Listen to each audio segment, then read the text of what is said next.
you have to get up because we don't want you to have the baby in the toilet. At this point, I was like, oh my God, I'm going to die and my baby is going to die.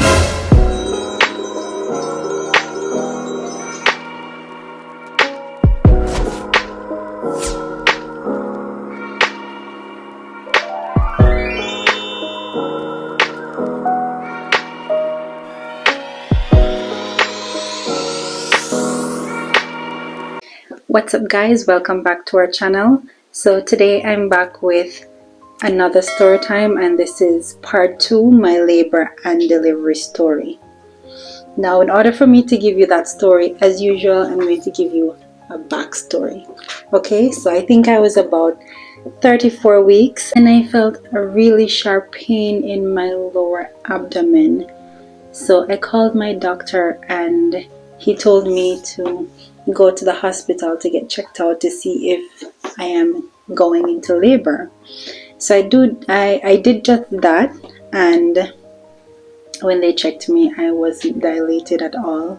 Turns out I was just having Braxton Hicks contractions. So anyways, they kept me overnight for observation, and it turned out that I had gestational diabetes, which led me to going to the high-risk clinic at the hospital. So I'd have to go there every week until the baby is born. So I called my doctor and I told him what was going on, and he informed me that usually with those babies, they're normally bigger, so they would induce at least 2 weeks early.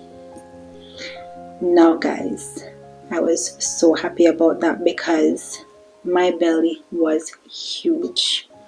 I've had a few people ask me if I was having twins, and the baby was so low, I'd have to crawl, I'd have to walk at a snail's pace, because if I walk at a normal pace, I felt like my pelvic area would be ripping apart. I'd be in so much pain.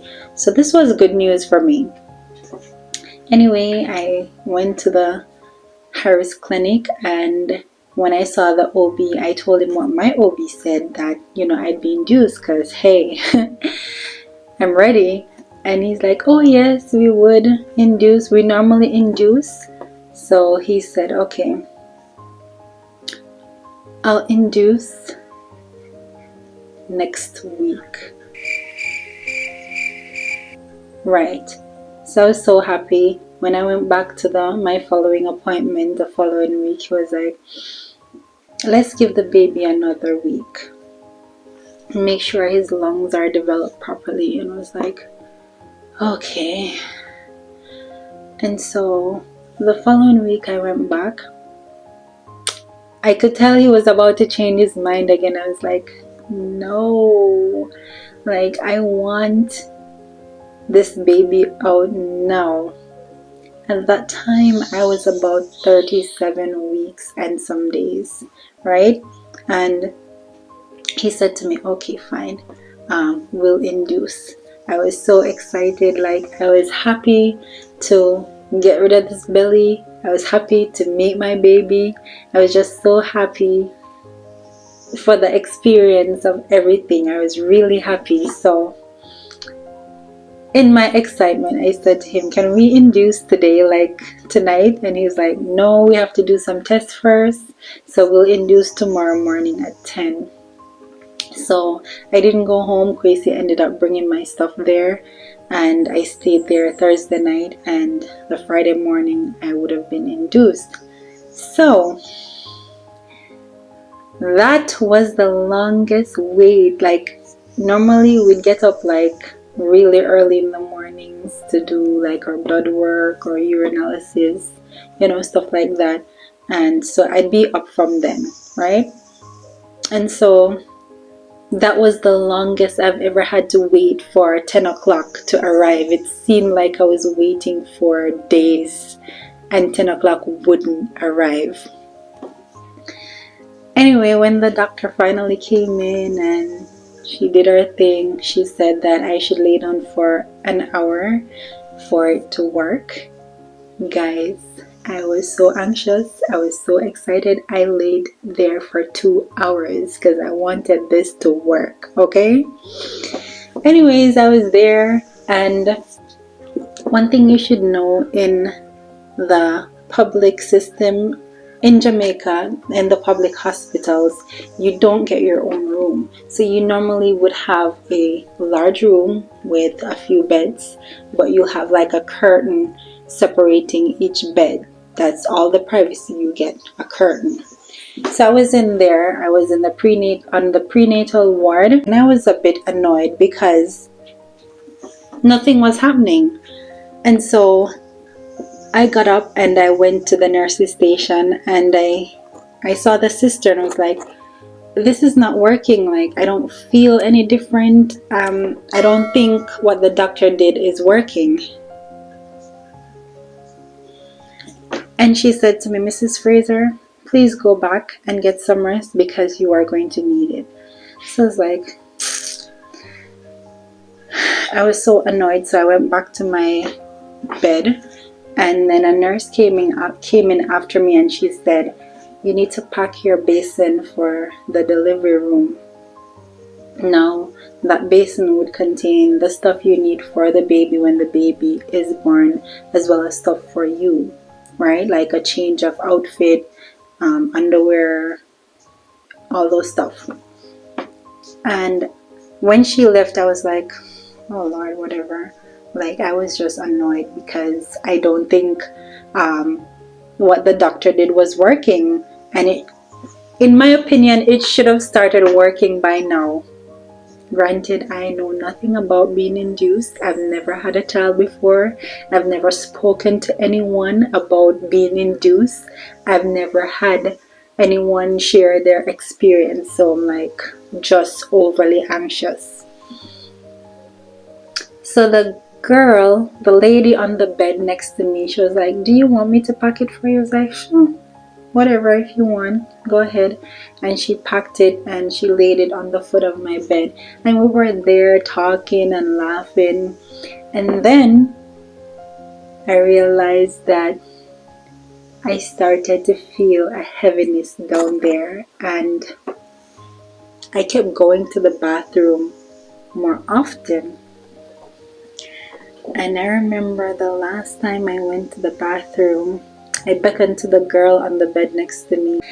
And let me just say, it is just one bathroom for us patients. And so every time you go into that bathroom, there'll always be someone there. Always. And that last time I went to use the bathroom, no one was there. No one. So I used the bathroom, and as soon as I was about to pull up my underwear, I heard psh.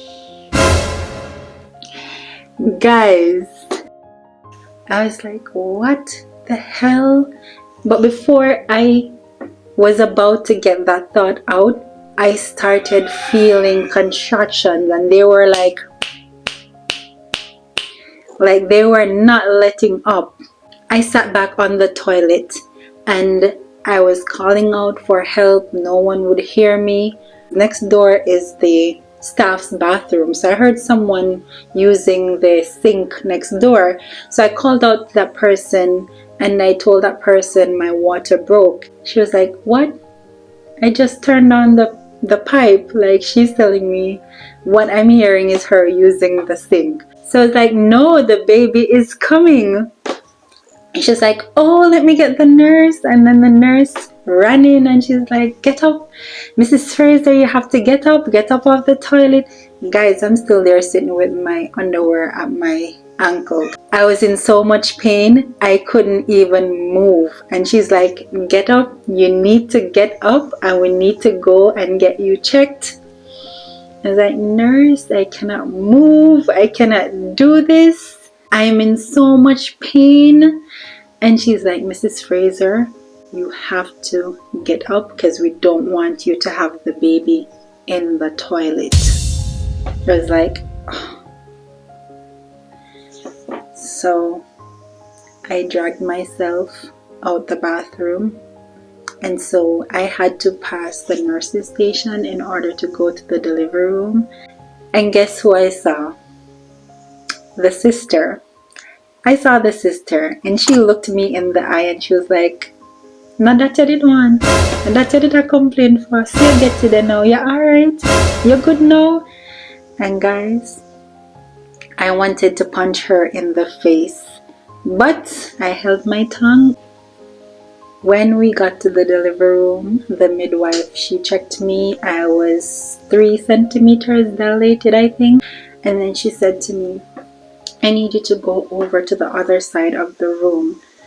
By the time I was able to drag myself from that room, from that bed to the other one, I was like, "Oh my God, nurse, you have to check me because I'm sure I'm 10 centimeters dilated by now." And she's like, "Mrs. Fraser, I just checked you less than 2 minutes. There is no way you can be 10 centimeters dilated that fast." And I was over there and I was like, "Oh my God, I'm going to die. I'm going to die." And she's like, "You're not going to die. Just breathe. Just breathe. When you feel the contraction, just hold on to the pole. That pole that they hang the drip on, that pole. Yeah, that pole. Just hold on to it and squeeze it and just breathe." And I said to her, "Please don't leave me." Like, guys, one thing you should know about me, I'm best friends with everyone when I'm in pain. Like, we could be enemies. You're my best friend right now. So I begged her not to leave, and she's like, "Oh, I'm staying right here. I'm just gonna sit here and do some paperwork. I'm not leaving you." I was like, that nurse was so sweet. Like, she was the best. I was there and I was in agony. I was in so much pain the whole time. And that was like, when I went into the delivery room, it was like about 3:15. So I saw a nurse that went to high school with Kwesi, and she's like, "How are you doing?" And she started rubbing my head, and I'm like, "Nurse, I'm going to die and I'm going to kill Kwesi." And she's like, "No, you can't kill my schoolmate. You're going to be fine. As soon as you have the baby, you're going to be fine." I started feeling the urge to push. So I told the midwife, and she's like, "No, don't push, because if you push before you're 10 centimeters dilated, then you will get ripped. Like, you will rip pretty badly." And I don't know who she was talking to, because clearly it wasn't me, because I was pushing like crazy. Not because I wanted to, or not because I didn't want to listen to my nurse.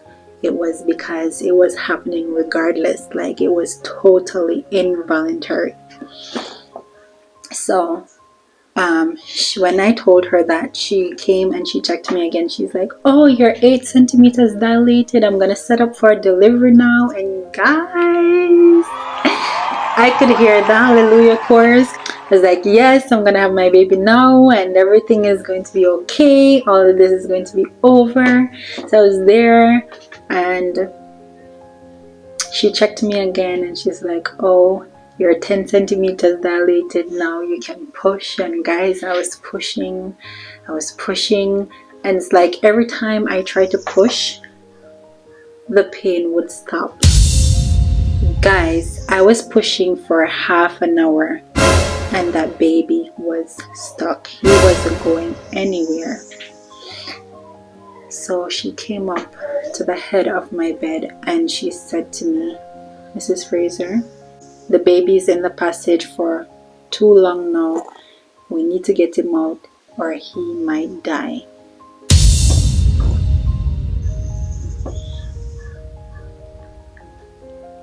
I was like, oh my gosh. I was there and I was pushing, and she said to me, "Oh, I can see his hair. Wow, he has a lot of hair." I was like, oh my God, I'm gonna have the baby now. He's coming out and it's gonna be over. Half an hour passed and it was now 45 minutes. Guess who was still pushing? Me. And the baby wasn't going anywhere. 45 minutes, and When I looked around, I saw the doctor, the sister, and 3 nurses. And that's when I realized that things were serious. And they were over me, and they were having a whole discussion about what to do with me. Because it's a smaller hospital and the operating room was under construction, or they were refurbishing it, I'm not sure, but it was out of order. So they were discussing transferring me to another hospital to do a C-section, an emergency C-section. And then the doctor stepped in and she was like, no, we can't do that because the baby will die before she gets there. And all of this is going on over my head, and I'm thinking like, I'm in pain, I'm not deaf. Like, anyways, I don't know where a sister found the stool from, but she found a stool. And this woman, she's thick. She's like medium build. She's thick, right? And she knelt down on the stool and she doubled her fists and she pressed down on my stomach. So every time she would tell me to push, she would press down on my stomach. And that felt like she was putting down all her weight on my belly. So every time she would tell me to push, I would feel it in my bum. I'm sorry, this is a bit TMI. So I'd feel it in my bum, and I would feel like my air supply was being cut off. So every time she would tell me to push and she would push down on my stomach, I would try to force her hand back up because I felt like I was going to die. And she's like, Mrs. Fraser, you need to stop fighting me. We need to get this baby out. The baby is going to die. When she said that, I felt like I was going to die. I felt like giving up because I'm tired at this point. It's almost an hour and this child just won't come out. So I was there, and guys, they performed. I had to write this down because for the life of me I cannot remember this word. So they performed an episiotomy on me without telling me. If you guys don't know what an episiotomy means, please Google it. So they performed that procedure on me without telling me, and I didn't even know because I was in so much pain, but I realized that I was burning. After they performed the procedure, the nurse kept pushing down in my stomach again, telling me to push, and nothing was happening. She came up to my head and she looked me in the eye and she said, Mrs. Fraser, you need to stop fighting me. You need to push because your baby is going to die. Guys, I was like, oh my gosh, what does this woman want from me? I'm pushing with all my might. I'm pushing all my strength in my hand because I was holding my legs. I was putting all strength in my hand and I was pushing, and I could tell that she was getting very impatient with me. It's not like I was trying not to listen. It's just that every time I tried to push, the pain would stop. And so the last time she said to me, push like you want to go to the bathroom, like you want to pass your stool. And I did. And she said, push again. And I did. At this point, I was like, oh my God, I'm going to die. And my baby is going to die because this child is just not coming out. I was so hot. And I said to the nurse, can I just take off my nightie? Can I just take it off? Because at this time, guys, it was right here. It was at my neck. Like I was naked. My nightie was right here. And I was like, can I just take it off? I'm so hot. And the nurse said to me, no, you cannot take it off. So I said, but I'm really hot. So they turned down the temperature as low as they could. I was burning up. And she said to me, you have to keep it on because when you have your baby, you're going to be cold. And so they told me to push, and I'm pushing for dear life. And I didn't even know when KJ was born. I just know that they stopped telling me to push and everyone was just standing there looking. And so when I looked down, I saw my baby just lying there. He was so pale, his eyes closed, he wasn't moving, he wasn't crying, he wasn't breathing. And so as soon as he came out, they rushed him to the other side of the room. And at this point I was freezing. So they turned off the AC and they rushed him to the other side of the room, and they threw a couple blankets on me because I was shivering, like I was so cold. And I remember just laying there holding my breath, wondering if my baby is going to make it.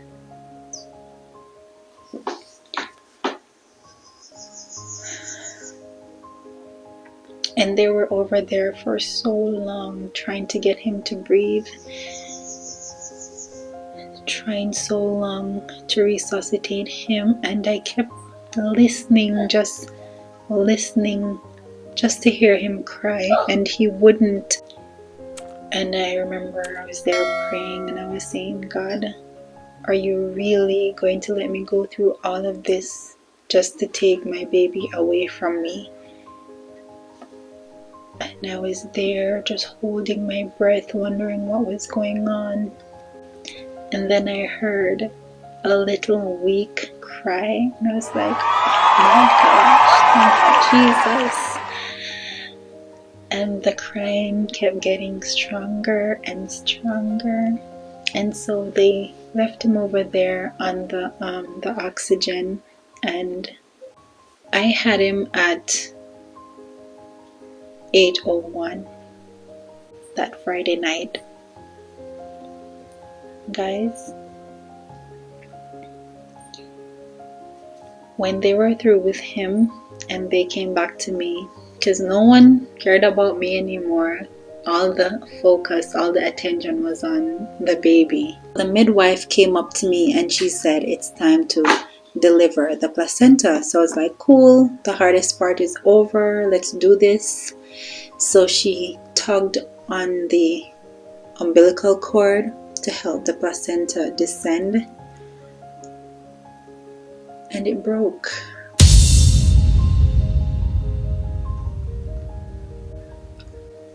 It popped off.